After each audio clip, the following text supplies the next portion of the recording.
Welcome back to my channel, ladies and gentlemen. I hope you've subscribed, liked, commented, and yeah, done all the good stuff. So today I finally get to tell my story of how FNB charged me 2,000 rand worth of I don't know whatever charges they call them, but yeah, those charges. So a little backstory: when I was about 7, my grandfather took me. I was able to open a savings account with FNB. Every week, I was saving a certain portion of my pocket money so I could buy like little stuff, like mundane stuff, a soccer ball or sweets or whatever. So that happened for like 5 to 6 years, right? Obviously, in your head, you think it's a lot of money that's coming out, but to my shock, when I was turning 12, if I'm not mistaken, I wanted to purchase something big. I forgot what it was exactly, but my parents were gonna go half and then I take out the other half. So when I go to the bank, I see that no, man, it's reflecting a minus 2,000 rand. We went in, the bank teller told us, I still don't even understand what they mentioned. And yeah, that's how FNB charged me 2,000 bucks. And yeah, I'm a victim of the system, I guess. And I never went back to them. But yeah, that's the backstory. So remember, I said I'll mention a couple of methods of self investment and stuff. So I'll delve into savings accounts in detail. Well, a simplified version of it. So a savings account is an account we use to put away money for a short term goal, like an emergency thing, or putting it away for a certain goal. Let's say I want to buy something and I need 6 months to save. So that's essentially where generally I go. Um, there are many types of savings accounts, but the three basics ones are traditional savings account, a high yield savings account, and a money market one. A traditional savings account is basically an account which can be opened in a traditional bank or a credit union, right? It requires a minimum amount, usually like 50 bucks or something, and then you deposit the money, then automatically that puts you into the ownership of a traditional savings account. It comes at a certain percentage depending on which institution you go to, but it's usually very low interest returns, and yeah, it's a form of starting out, I presume. So the pros of opening a traditional savings account is it's easy to open, just need the right documentation and a bit of money, and then you're good to go. You're able to earn interest and the money grows.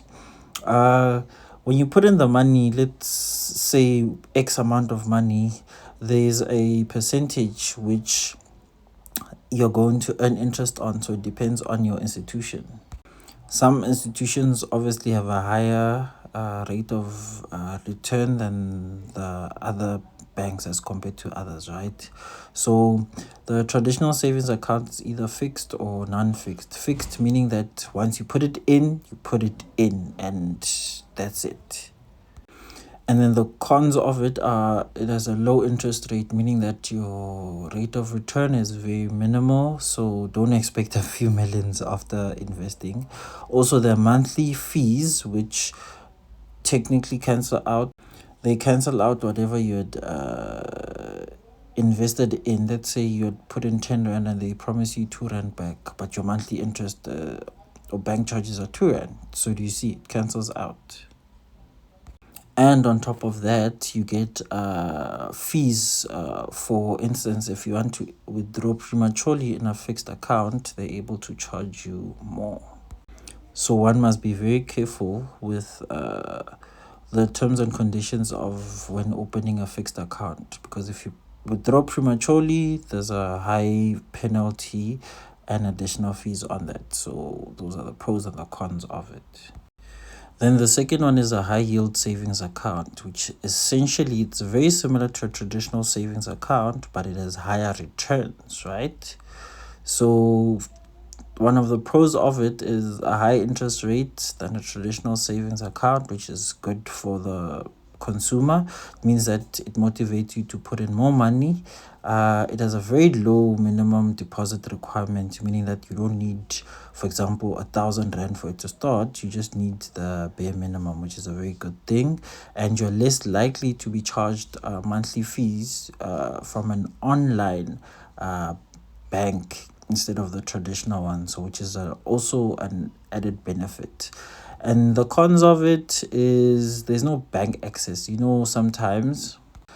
Sometimes as a person you need to go to the bank so that they simplify certain things, and there are certain services which need to be explained and simplified to you. But unfortunately, because there's no bank branch access, then it causes a problem. Also also there's the fact that when you're transferring, because it is an online bank, you need to transfer from a traditional bank to the online, and then online to traditional bank, and then that causes a lot of delays and so forth. Then the third one is the money market account. It earns interest while saving for yourself, and it also gives you a financial option of accessing money, meaning that you can do it either through online version or physically through a bank and so forth. The pros of it is it offer better rates than the other savings accounts, and you can open it with a traditional bank or an online one, which, so there's variety of choice, which is good. And then the cons of it, there's a high minimum deposit fee, probably well over excess of 500 rand. I may be mistaken, but it has a high minimum deposit fee. The interest rates are tiered, meaning that if a person puts in X amount of money, there's an X amount of benefit, and you need more. You need more money so that you get back more interest. So that's a very big drawback. And also, the bank charges monthly fees for money market accounts.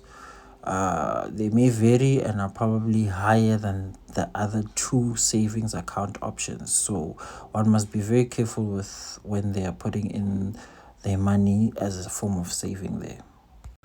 Then last but not least is a cash management account, which is it keeps your cash available for you to invest in for a customer or to have a brokerage for retirement. So essentially what it means is you deposit money into this account, but then a broker will be the one that handles the management of the account, because you probably have a goal as to whether you want to retire as a retirement plan or as a form of a long-term form of savings. Hence the brokerage is needed. So the pros of it are it is convenient to earn interest on the money you plan to invest in. The cash management offers the benefits of a check and a savings account, which is very good because it gives you a choice of variability, and that's very good for you. And then also it has a higher than a normal coverage limits, which means that it has multiple bank access benefits as opposed to the other forms. Then the cons of it are it has a high yield savings account. Obviously, the better interest rates are saved, and it is attached to an online brokerage account, which means that the person is online, which is handling your monies, and that can be a problem because sometimes you can't access the person or the broker, and they need things you need to be done immediately or over time. Then the last con is high risk, high reward, which essentially means that I need to put in more money to get in more reward. If I don't, I will still be penalized high. So those are the type of savings account which I'll choose one and invest in. Remember, I am not a financial advisor, and this doesn't constitute any form of financial advice. It's just me journaling my financial journey. Thank you for coming this far. May you please like, comment, share, and subscribe.